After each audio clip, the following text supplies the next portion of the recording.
Our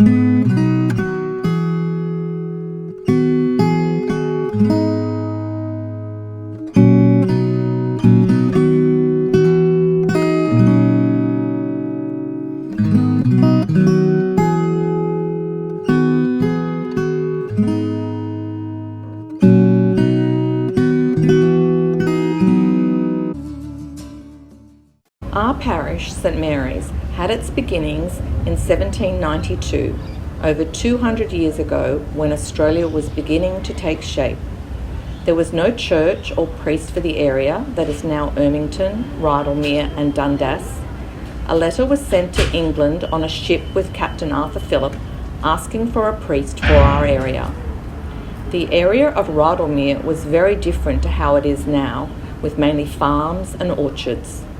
St Mary's in its early days would have gone through much struggle to establish itself as a Catholic school.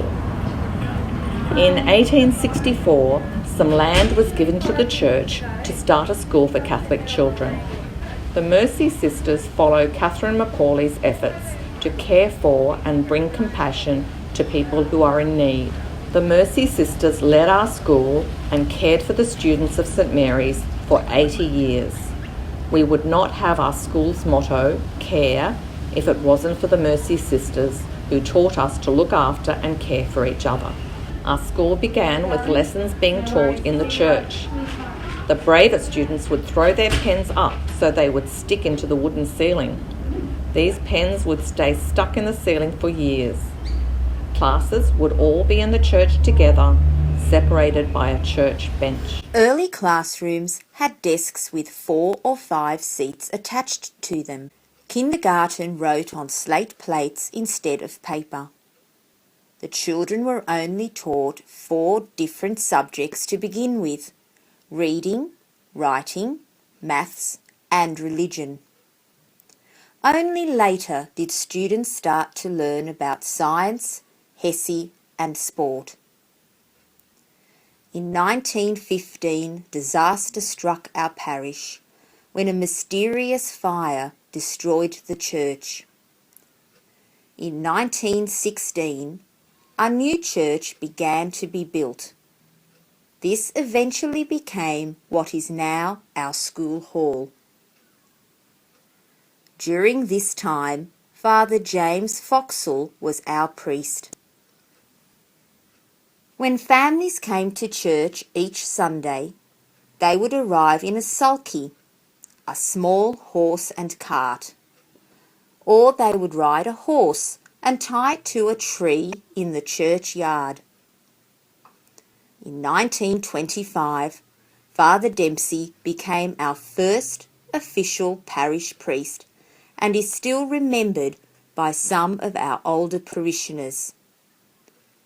A school in Meadowbank opened in 1930, and the numbers of children decreased. The Mercy Sisters were not able to teach at St Mary's anymore, and Sister Aloysius, who had been in charge for 30 years, left. During these years, Australia was going through a hard time. There were only 25 Catholic families in our parish, and by 1941 there were only 4 children at our school, so it was closed. 10 years later, Rydalmere was becoming busy again, and our school reopened with 32 students. By the end of the year, there were 100. In 1949, Father Dempsey died after being the priest for 24 years. Father Steve Ford became the parish priest. The Ford Playground is named after him. Students had always been taught in the church during the week, but in 1950, the Holy Name of Mary Parish was given permission to start its own school building. This was finished 1 year later, and the students for the first time had a real school. The parish started to get very big, with so many people coming to Mass, and they decided to build the upstairs choir loft in the church, which is now part of our school hall. The extensions to the church were completed in 1957, 63 years ago. The school began to grow too, so another building was built. with large verandas which were great on rainy days. In 1957, the parish decided to buy the land which is now the Mersey side of the school. In 1960, there were nearly 600 students at St Mary's, and some classes had over 90 children in them. In 1974, the old wooden buildings were no longer good enough to be used as classrooms, and they were pulled down. Instead, the brick building, which is our Morris classroom, began to be built. Now we give out principal and care awards for students who are trying very hard. Long ago, the school had a special day called Wattle Day. One Year 6 girl was chosen to be Wattle Queen and was crowned with a halo of wattle. At one time, the principal's office was halfway up a staircase. Years ago, Year 5 students would leave class early before recess to get morning tea ready for the teachers.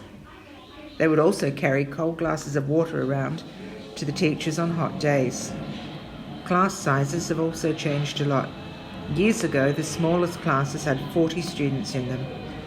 The teachers and students of those times would never have dreamed of the things that we can do in our current classrooms. The Mercy sisters, who had led our school and taught us for many years, were needed for other work, so sadly they had to say goodbye to St Mary's. They have wonderful memories of our school, and we should always remember how they cared for us through our school for many years. In 1981, Father Ford helped design the beautiful stained glass window that was built and fitted in the church, which we can now see when we visit our hall. In the same year, Father Ford became sick and passed away. He was our parish priest for 32 years.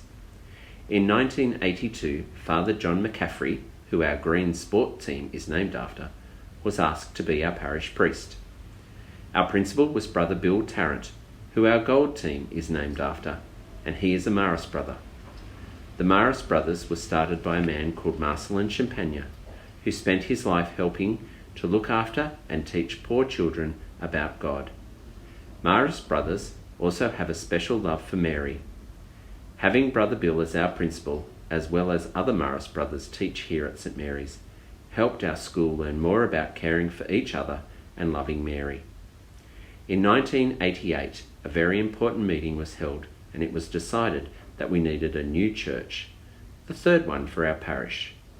After much work, the new church was completed and opened by the Bishop of Parramatta, Bede Heather. Our new church was designed so that it would come together as a close community around the table of the Lord. Father Peter Lamont is our current parish priest. He helps look after the people of our parish and teaches us about God. Through the many years of our parish, we have been led by many priests who have each played a role in building our community.